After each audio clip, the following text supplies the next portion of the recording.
In this video, I want to talk about some terms that relate to Descartes' mind-body problem and his insistence of starting at a place that he cannot doubt, which is his own existence, his cogito ergo sum. So one thing that Descartes did for the modern world is he presented a problem concerning appearance versus reality. It appears that material things exist, our fingers, um, a pencil. These things are here. We can touch them. We can move across a lawn that has grass on it. And we also are very much aware of our own mind and spirit, if you want to call it that, soul. A lot of people in this world believe that we have souls and minds that go beyond the gray cells of our brains. So we have the the intellectual world. Now, another word for this is the noetic world. Okay, so just mind, ideas, intelligence, whatever of you that you think is going to exist after your body is laid to rest, that is the noetic realm. All right. Um, so Descartes' problem is, how do the two interact? If you define mind as the non-physical, right? So you have the physical realm and the non-physical realm. They don't have any interface, because if they have an interface, that interface has to have shared elements in order for it to act as an interface. Think of yourself as reaching out and grabbing something. It has to have something you can grab onto. And that something has to be solid, like a handle or a corner or an edge, right? But if the mind is the non-physical, it doesn't have any of that. And as you reach out to touch it, you can't. There's no solidity to mind. There's no chemistry to mind. Chemistry is nothing more than the interactions of electrons and protons and neutrons of atoms with each other. And at that, uh, you know, nano level, if you will, or extremely, you know, microscopic level, it's still energy and matter. It's still force. It's still solidity, if you will. So, um, how does the mind make the body work if there's no point of interaction? And by definition, there can't be. So this is a conundrum that has yet to be solved. It's called the mind-body problem. All right. Now, if you believe that there is that these two things exist, the mind exists in the physical world, then you are what's called a dualist. All right. And a dualist believes in two essential substances, mental and material. Now, if you are someone who says no, only mind exists, or no, only matter exists, then you are a monist. Uh, Monos, one. For example, monologue is a person talking, one person talking, right? Um, Monist is someone who believes in only one thing. A pluralist believes more than one can exist. But if you are a pluralist believing in just mind and matter, then you are what's called a dualist. I know I'm throwing these words out at you, but it's not rocket science, and part of it is just trying to remember the words and and understand them. Of course, that's easier said than done. But we all feel like the mind exists, right? That selfhood exists. So we are reluctant to give up the mental world. Um, but people who take this mind body problem seriously, they just can't ignore it. They end up really either being, they end up being monists. They end up believing either only in the mental realm or only in the material world. Now, let me talk to you about how both of those worlds can incorporate a part of the other world that doesn't posit exists. For example, let's just pretend I am a idealist or a mentalist. I believe in the mental world, okay? And I do not believe the physical world exists. Let's just run with this as a hypothetical situation, okay? So then you're saying, well, Dr. Horn, you have a pencil right there and you don't believe that exists. And I'll be like, no, I believe that my mind is creating the illusion of the pencil in my head because when I close my eyes, the pencil disappears. So when I open the eyes, my mind knows that I need to see something and it creates this image in my head, but I know it's in my head because I can control whether it shows up or not by closing my eyes. And then if you're like, well, can't you touch it? And I'm like, okay, I'm gonna touch it. Touching for the mentalist, for the idealist, the person that believes only in ideas, for the person believing only in mind, right? Touching is nothing more than pressure and proximity or movement and color. And those things can be fabricated by the mind. In other words, the mind knows that I'm closing the gap, right, between something yellow and something flush colored, my finger. And my mind knows that I'm expecting the movement to stop. So it might create that movement, that stop. And all I do is I get the sensation of no more motion and no more pressure. But at a very basic level, it is still nothing more than sensation. If I want to try to push my hand through this wall behind me, I can push until my mind stops the motion and produces the sensation of pressure, which I would call solidity. But it's happening all up here, it's not happening out there. All right. So then you might say, well, why is your mind creating this? And you don't seem to be in control of it because you might want to say, well, I want to walk through a wall. So I'm going to tell my mind, don't create the pressure of solidity, keep the motion going, and give me new video input so I can see, so I can imagine myself on the other side of the wall. And I would say, yes, that's what's called the basic level of the self. That is beyond will. I cannot tell my mind what to create for me. That seems to be acting on its own. So again, this is the worldview of someone who truly is a through and through and has thought through it, an idealist, believes only in ideas, believes only in the mind. Okay, and they're as corny or not corny, as bizarre as it might sound, it's logically coherent. Okay, there's no logical contradiction in the theory that is being presented about pressure, hallucination, all of that. Okay, so and there is a sort of a matrix. A matrix is a thing that just produces and creates. There's a world creating machine in me that I cannot control, but is creating this room around me. It's just happening somewhere in here in my, and it's created this thing that I call a body because it wants to make sure that I understand that I am a self. And in order to do that, I need to, it seems like the beginning process of learning that is to see limits. And if nothing else, my body has limits, the limits of the fingers, it has borders. And those borders allow me to think about in and out. And the in becomes me, it becomes myself, my body, my idea, right? But the mind might be creating it all. Okay. All you have to do is watch the movie for the Matrix to get this, okay? The Matrix. Um, that's not on the required list because there are some elements that some parents might not be too keen on, but it's a movie that sometime in your life you need to see.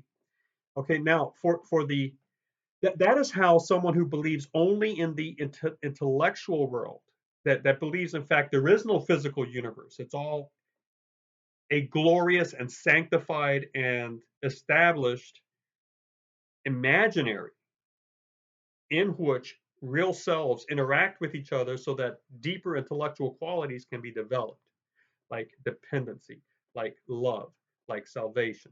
Like now, this can have a Christian version to it.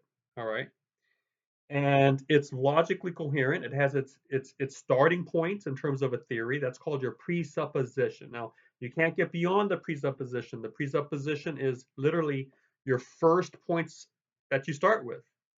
And because by definition of there being the first points, you can't get beyond it. All right. So you can't get behind it to challenge it.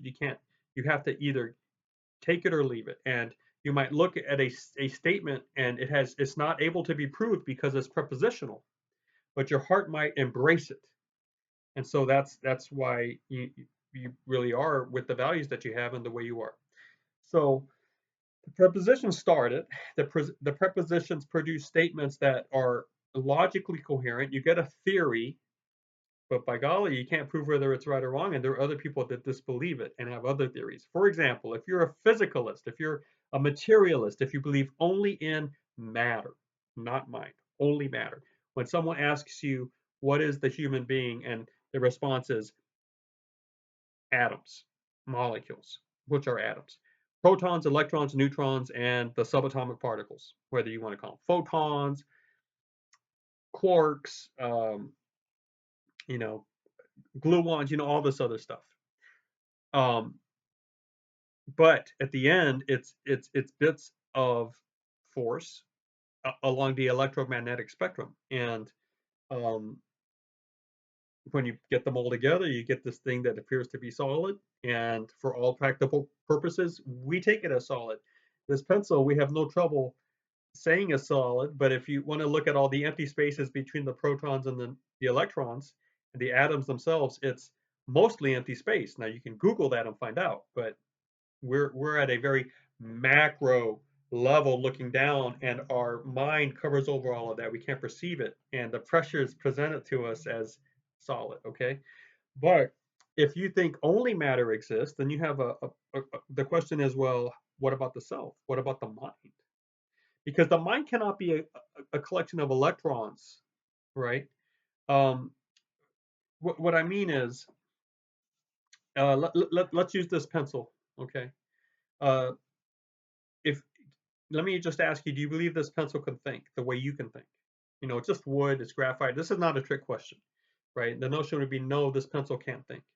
Well, what if we put 10 pencils together? Would there be some sort of hmm, physical thing happening with 10 that would allow the pencils to think?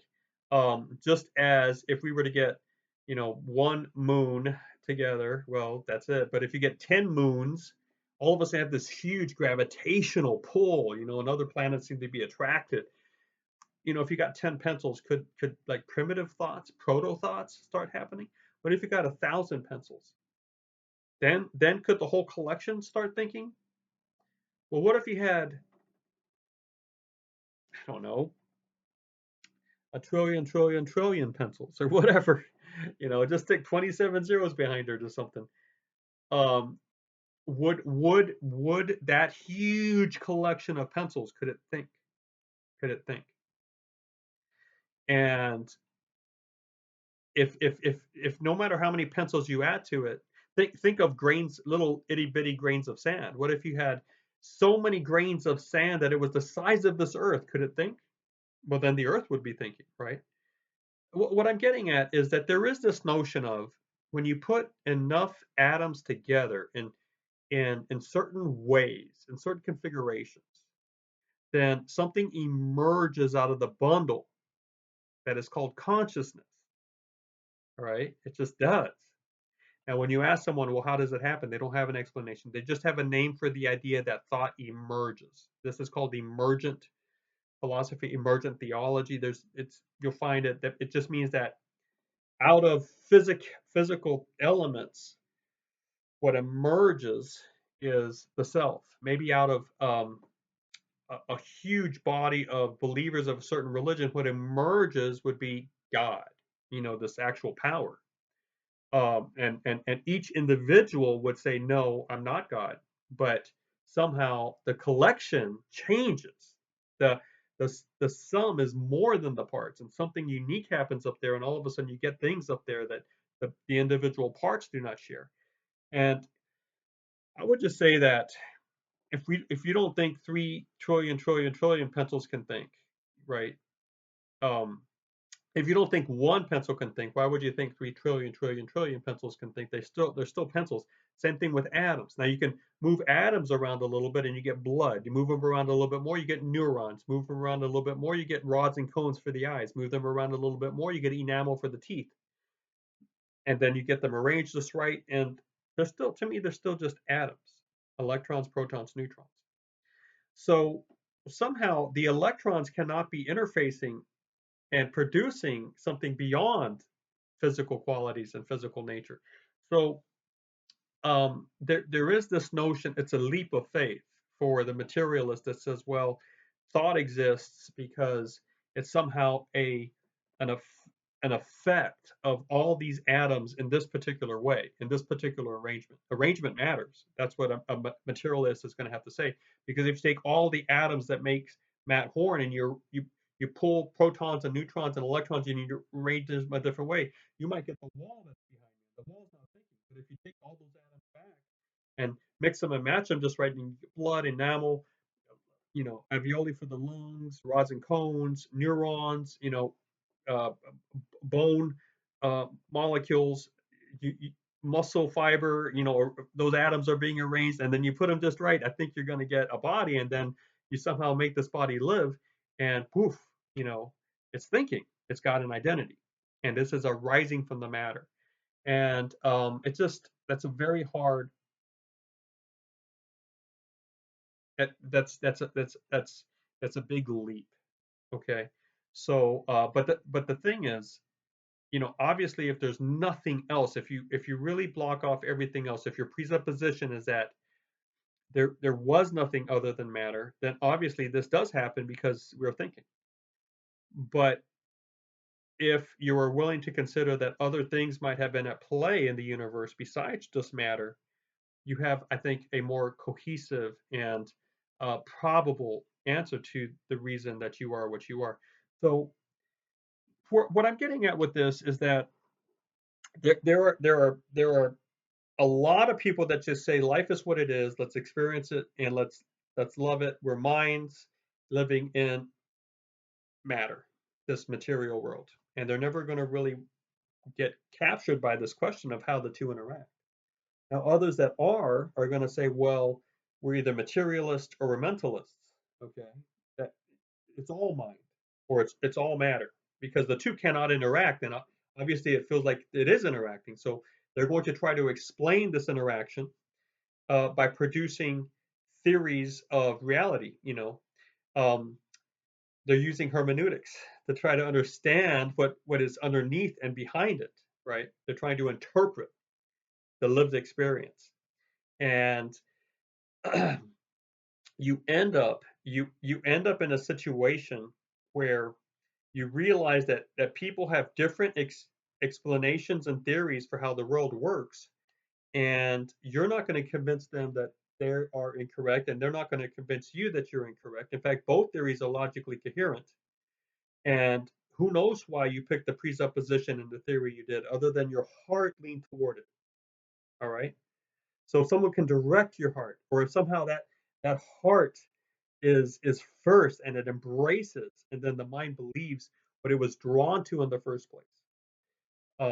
And uh, in that case, all right, in that case, as you live in this wide, wide world with billions of people in it, you realize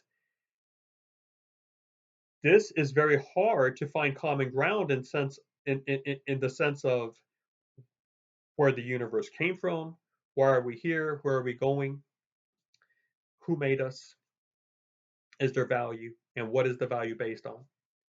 And when you live in a world of competing theories, um, and you want to do things like take baths, mow your lawn, cook supper, go to work, have a family, raise your children, okay, then you have to find a way to get beyond the theoretical differences. If you don't, then you go to war against tribes of people or groups of people. I mean, you actually do, or you try to separate, you try to whatever. But if you cannot go to war with them or separate from them, then you have to figure out how to get along, and things then get distilled down to a common denominator. All right. So what I'm getting at is that Descartes' evil demon brings us all the way to a world where moral relativity, philosophical relativity,